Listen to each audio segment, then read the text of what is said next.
नमस्कार, मैं आश्रुति वोहरा और आप देख रहे हैं नेक्स्ट 9 न्यूज।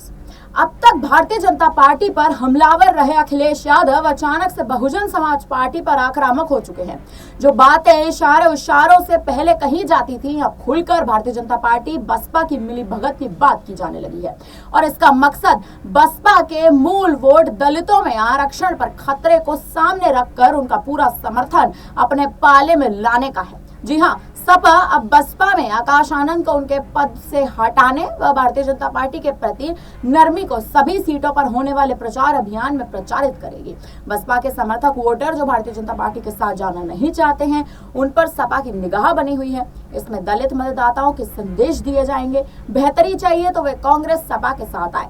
अब चौथे चरण से लेकर 7वें चरण तक सपा अपनी 42 सीटों पर फोकस कर रही है और बाकी 12 सीटों पर कांग्रेस की सहयोग कर रही है। इनमें सपा के पास जीती सीट केवल आजमगढ़ है और वह भी आम चुनाव के बाद हुए उपचुनाव में भारतीय जनता पार्टी के हाथों में जा चुकी है।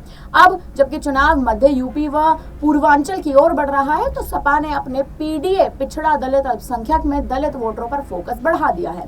करीब 30 सीटें ऐसी हैं जहां दलित वोट 25% से भी ज्यादा है।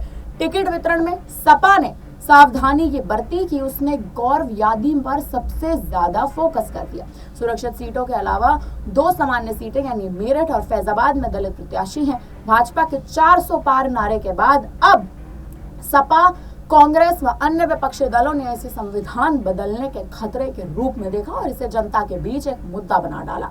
दलितों में यह संदेश दिया गया है कि संभव है कि संविधान बदलकर आरक्षण खत्म करने की नौबत आ सकती है। और वहीं अब अखिलेश यादव ने यानी सपा ने इसे मुद्दा बनाकर भारतीय जनता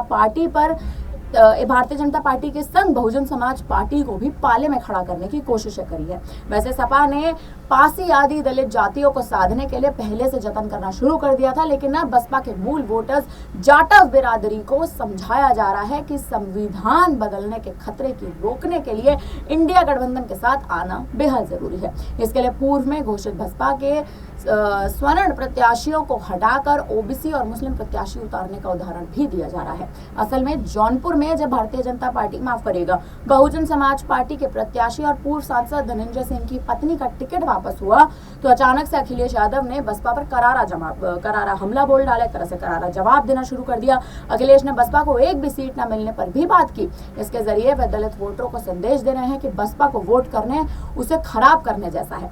तीसरे चरण का चुनाव निपटते ही अखिलेश के बसपा के प्रति तेवर अब बदल चुके हैं। हाल ही में उन्होंने बहराइच के जनसभा में भारतीय जनता पार्टी और बसपा के बीच मिलीभगत बताते हुए उस पर सीधा निशाना साधा है। सपा की कहीं ना कहीं ये मुहिम है कि कांग्रेस का भी उनके साथ मिला हुआ है और कांग्रेस के साथ ही वो एक तरह से भारतीय जनता पार्टी पर तो हमलावर है ही, लेकिन बहुजन समाज पार्टी यानी मायावती पर भी एक तरह से एक कड़ा रुख अपना रखा है। तो अब अखिलेश यादव का मायावती के प्रति जो ये रुख बदल चुका है, कहीं ना कहीं वोटर्स को साधने का जो अखिलेश यादव का ये प्रयास है, अब ये प्रयास आने वाले चरणों के मतदान में कितना सफल होता है, ये तो देखने वाली बात होगी। फिलहाल अब इस पूरी खबर पर आप क्या कहेंगे, हमें कमेंट करके जरूर बताइएगा। धन्यवाद।